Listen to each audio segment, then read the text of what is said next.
जय हिंद, नमस्कार। आप सभी का स्वागत है हमारे यूट्यूब चैनल में और मैं हूं शंभुनाथ महतो।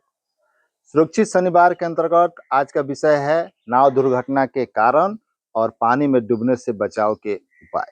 बरसात के दिनों में या अन्य दिनों में भी नाव दुर्घटनाएं हो जाती है, जिसमें अनेकों व्यक्ति काल के गाल में समा जाते हैं, उनकी अकस्मात मृत्यु हो जाती है। नाव दुर्घटना के आइए उस पर चर्चा कर लेते हैं कि नाव दुर्घटना के कौन कौन से कारण हैं। तो सबसे पहले है कि यदि आप नाव की सवारी कर रहे होते हैं, जैसे हमने यह बोर्ड पर नाव का चित्र बनाया हुआ है। आप जब नाव की सवारी कर रहे हैं तो नाव पर सवारी करने से पहले आपको इस सफेद पट्टी पर विशेष ध्यान देने की आवश्यकता होती है। जो भी नाव सवारी को ढोने वाला होता है उस पर यह सफेद पट्टी बनी रहती है और उस पर यह भी लिखा रहता है कि इस नाव पर कितने व्यक्तियों को, कितने सवारियों को ढोने की क्षमता है। जब आप नाव पर यात्रा कर रहे हैं, नाव की सवारी कर रहे हैं, तो ध्यान दें कि यह पानी में अगर यह सफेद पट्टी डूब गया है तो इस नाव पर यात्रा आप नहीं करें, क्योंकि यह सफेद पट्टी तभी डूब सकता है जब इस नाव पर जो जिसकी क्षमता 30 व्यक्ति से अधिक है, और यह सफेद पट्टी तभी डूबती है जब इस नाव पर क्षमता से अधिक सवारी चढ़े हुए रहते हैं। अगर यह सफेद पट्टी अगर डूबी नहीं है, पानी में यहाँ तक पानी है, तब आप इस नाव से यात्रा कर सकते हैं। और यह तो कारण हो गया कि अगर यह सफेद पट्टी पानी में डूब गई हो तो इस नाव की यात्रा नहीं करें। अगर आप इस नाव से यात्रा कर रहे हैं तो आपके लिए जोखिम भरा हो सकता है, और इस नाव पर 30 से अधिक व्यक्ति सवार हैं, तब भी आपको इस नाव पर यात्रा नहीं करनी। अगर ओवरलोडेड ज्यादा व्यक्ति नाव पर सवार हैं तो आपको इस नाव पर यात्रा नहीं करनी। और अगर आप इस नाव पर यात्रा कर रहे हैं तो इसको नाव के डूबने का खतरा बना रहेगा। हो सकता है कि आगे चल करके नाव डूब भी सके। दूसरा कारण पर हम चर्चा कर लेते हैं कि अगर मान लीजिए नाव है और इस नाव पर मवेशी लदे हुए हैं, इस नाव पर मवेशी लदे हुए हैं, तो अभी आप जिस नाव पर मवेशी लदे हुए हैं उस नाव पर भले ही सिर्फ मवेशी ही हो और 2-4-5 व्यक्ति ही हो, आप उस नाव की यात्रा नहीं करें।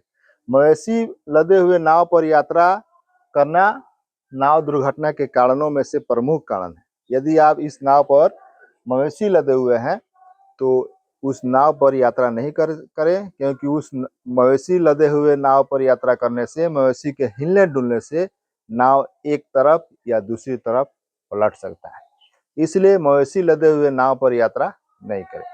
तीसरा कारण है कि जिस नाव पर लाइफ जैकेट, नाव पर यात्रा करने के समय नाव के पास लाइफ जैकेट रहता है, जिस नाव पर लाइफ जैकेट न हो उस नाव की यात्रा आप नहीं करें।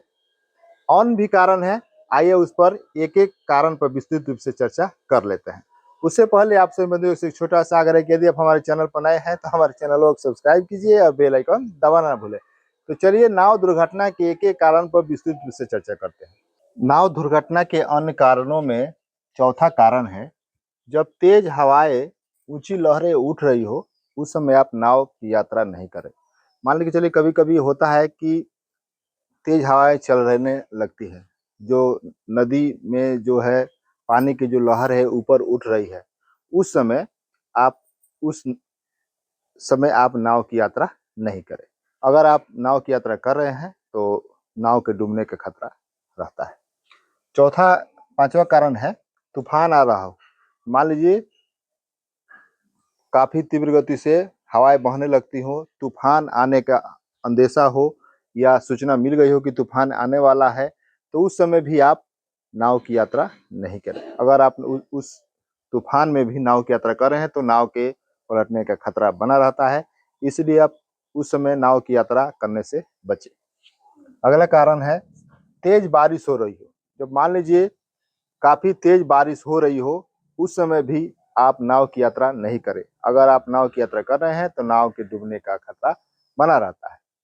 उसके बाद जब चालक ने नशा किया हो, जिस नाव की आप यात्रा कर रहे हैं और नाव चलाने वाला जो चालक है, अगर वह नशा का सेवन किया हुआ है, किसी भी मादक पदार्थ का सेवन किया हुआ है और आपको अंदेशा हो रहा है, तो उस नाव की यात्रा नहीं करें।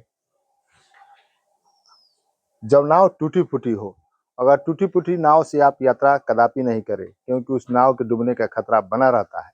तो टूटी फूटी नाव से यात्रा नहीं करें। नाव दुर्घटना के कारणों में प्रमुख कारण है, और कारण है सूर्योदय से पहले और सूर्यास्त के बाद। अगर सूर्य निकलने से पहले अंधेरा हो तो आप उस समय नाव की यात्रा नहीं करें, अर्थात सूर्योदय से पहले या सूर्यास्त के बाद आप अंधेरे में नाव की यात्रा नहीं करें। ये सभी कारण हैं नाव दुर्घटना के।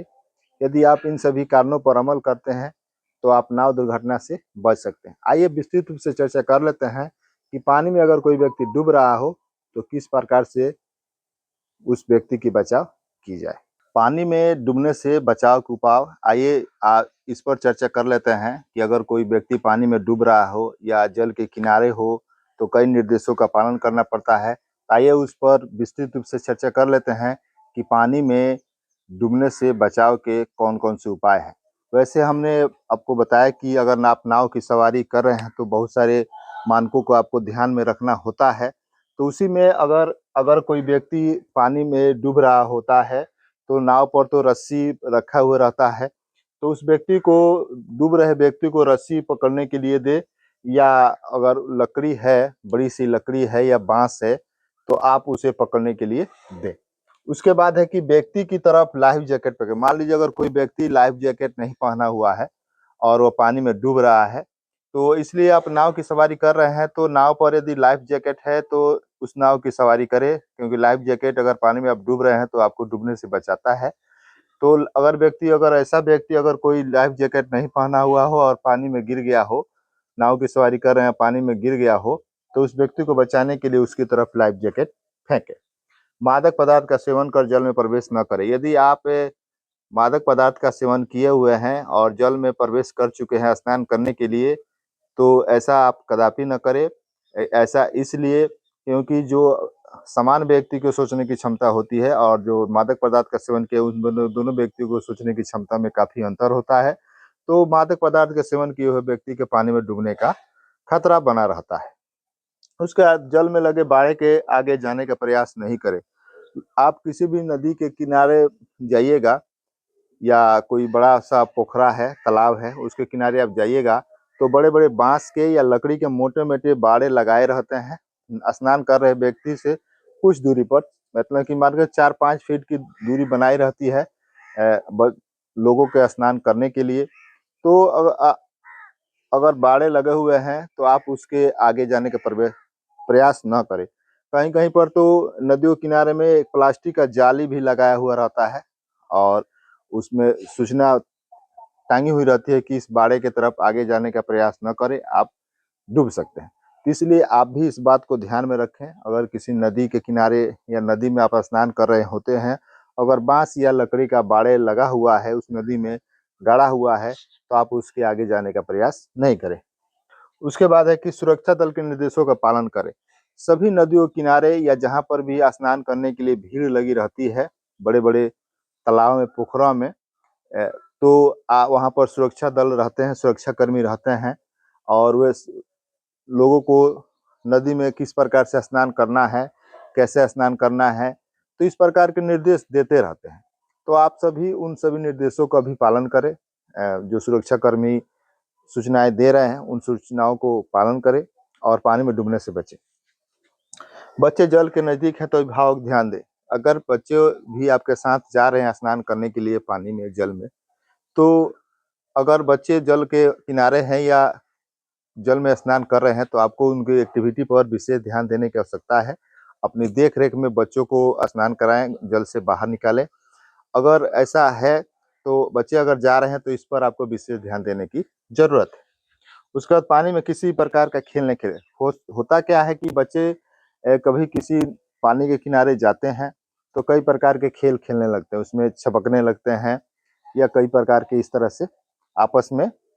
तो इस प्रकार के बच्चों को खेल खेलने से रोकें, क्योंकि खेल खेलने से भी बच्चे एक दो भागेंगे पानी में भी, तो इससे बच्चों के डूबने का खतरा बना रहता है। इसलिए बच्चे अगर पानी के किनारे हैं, अगर पानी में खेल खेल रहे हैं तो उन्हें ऐसा करने से मनाही करें। उसके बाद है, एक नाव से दूसरी नाव में कूद कर जाने का प्रयास न करें। होता क्या है कि कभी कभार ऐसा होता है कि दो नाव, जब कभी कभार नदी में दो नाव या कोई बड़े तालाब में दो नाव एक पास साथ में आ जाते हैं, तो करते हैं क्या लोग कि एक नाव से अपरिचित लोग हैं तो दूसरे नाव में भी सवार होते हैं, तो एक नाव से कूद करके जंप करके दूसरे नाव में जाने का प्रयास करते हैं। ऐसा आप कदापि नहीं करें।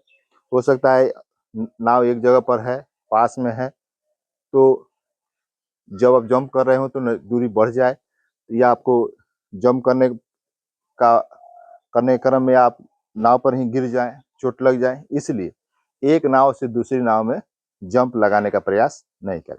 अगला बिंदु देख लेते हैं। अगले बिंदु पर चर्चा कर लेते हैं कि अधिक गहरे जल में प्रवेश न करें। अगर ऐसे तालाब में या नदी में आप प्रवेश कर रहे हैं जहाँ पर बाड़े वगैरह नहीं गड़े हुए हैं, सुरक्षा कर्मी भी नहीं है, तो आप अपने आप को एहतियात बरतना होगा। आपको ज़्यादा जल की गहराई में प्रवेश नहीं करना होगा यदि आपको तैरने नहीं आता है तो।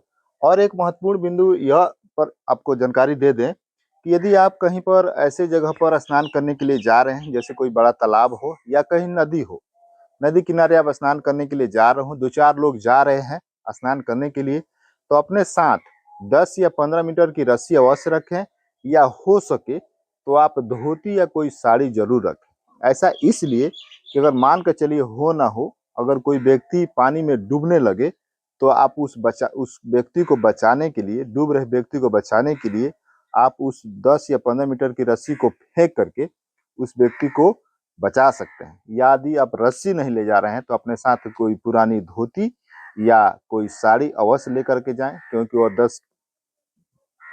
5 या 10 मीटर, 5 मीटर तो लंबी होती ही है, मान के चलिए 10-15 फीट हुई। तो इस तरह से अपने साथ अगर इस प्रकार के उपाय करके नदी किनारे स्नान करने के लिए जा रहे हैं तो अपने साथ 10 या 15 मीटर की रस्सी, धोती या साड़ी लेकर के अवश्य जाए और डूब रहे व्यक्ति की बचाव करें। अगला है कि किसी के उत्साह में पानी में छलांग ना लगे।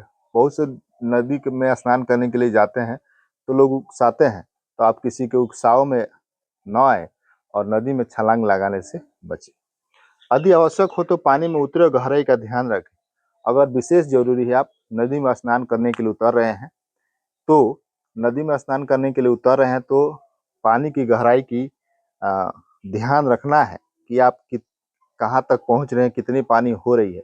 इन सारी बातों को अगर आप अपना रहे हैं तो पानी में डूबने से बच सकते हैं। तो आशा करते हैं कि आपको हमारी यह वीडियो जानकारी अच्छी लगी होगी। दोस्तों बंधुओं में शेयर करें ताकि वो भी इस जानकारी का लाभ उठा सके। तब तक के लिए मिलते हैं ऐसे ही वीडियो में। जय हिंद, वंदे मातरम।